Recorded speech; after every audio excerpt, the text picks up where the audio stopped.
बच्चों, आज हम लोगों को अपवर्तन का कुछ व्यवहारिक उदाहरण को पढ़ना है।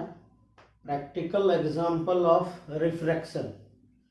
तो उस उदाहरण में उसका जो पहला उदाहरण है कि पानी में कोई अगर छड़ी डूबी हुई है तो उसको अगर ऊपर से देखा जाए तो जितना भाग पानी के अंदर है वह टेढ़ा दिखता है।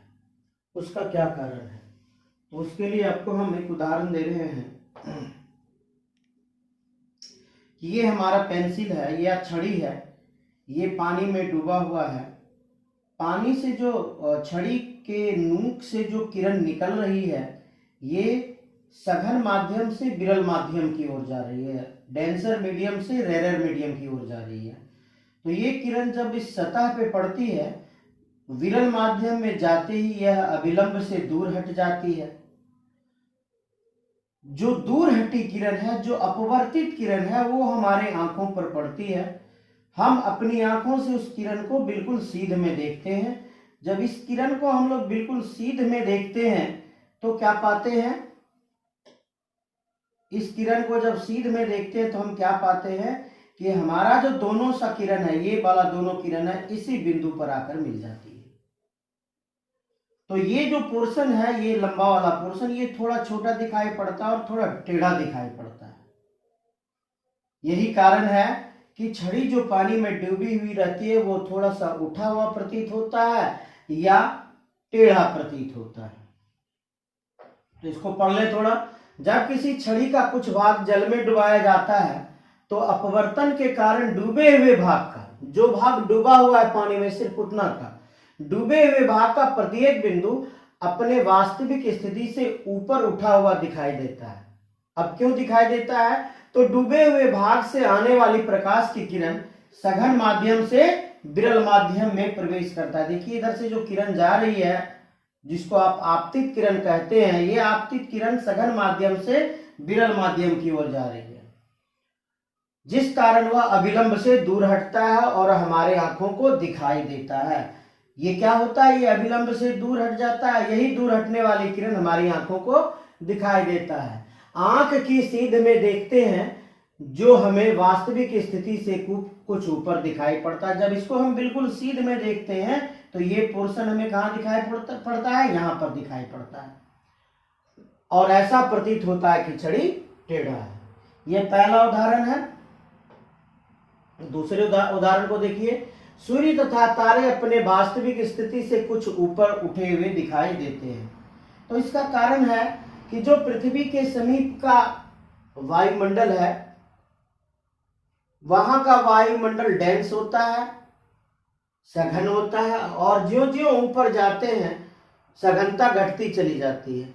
अर्थात नीचे का जो अपवर्तनांक होता है, पृथ्वी के समीप का जो अपवर्तनांक होता है वो अधिक होता है और ऊपर का जो अपवर्तनांक होता है वो कम होता है। तो प्रकाश, जब सूर्य की किरणें या तारे की किरणें जब चलती हैं तो पृथ्वी के विभिन्न परतों से, ये जो परत आपको दिखाई पड़ रहा है, ये बीच में पृथ्वी है गोल सा, उसके चारों ओर जो वायुमंडल का परत है, ये वायुमंडल का परत उसके साथ बार बार अपवर्तन करता है। और ये जो किरण चली है,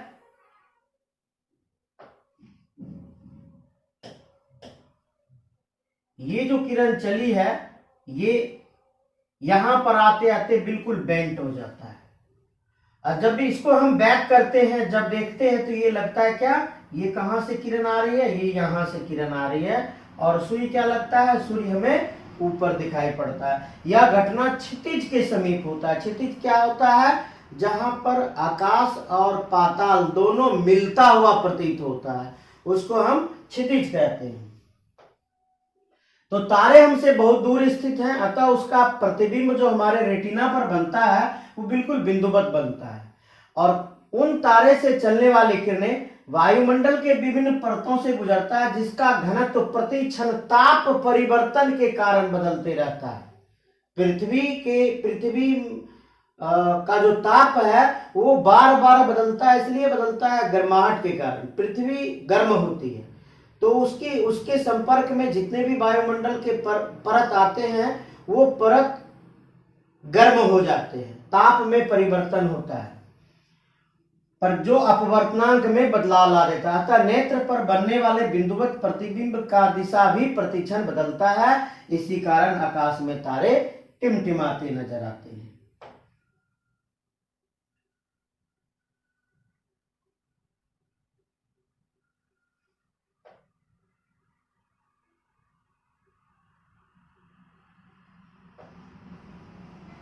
चाहिए उठा हुआ प्रतीत होता है ना। सूर्य तथा तारे अपने वास्तविक स्थिति से कुछ उठे हुए दिखाई देते हैं। क्यों भाई? तो पृथ्वी के समीप का जो वायुमंडल का घनत्व होता है अधिक होता है, जबकि दूर का वायुमंडल का घनत्व कम होता है। वायुमंडल का घनत्व अपवर्तनांक का समानुपाती होता है। रो समानुपाती म्यू। रो बढ़ेगा, अपवर्तनांक भी बढ़ जाएगा, तो विरल और सघन माध्यम की स्थिति उत्पन्न हो जाती है। जब विरल और सघन माध्यम की स्थिति उत्पन्न होती है तो क्या होता है कि जो सूर्य से आने वाली किरण है ये विरल माध्यम से सघन माध्यम में प्रवेश करता है और अभिलंब की ओर झुक जाता है। यह घटना पृथ्वी तक आने में कई परतों से घटित होता है। झुकी हुई अपवर्तित किरण हमारी आंखों को दिखाई देता है जो दूर हटा हुआ होता है। जो किरण झुका हुआ था ये झुकी हुई किरण, यही झुकी हुई किरण हमारी आंखों को दिखाई पड़ता है जो दूर हटा हुआ होता है। इसलिए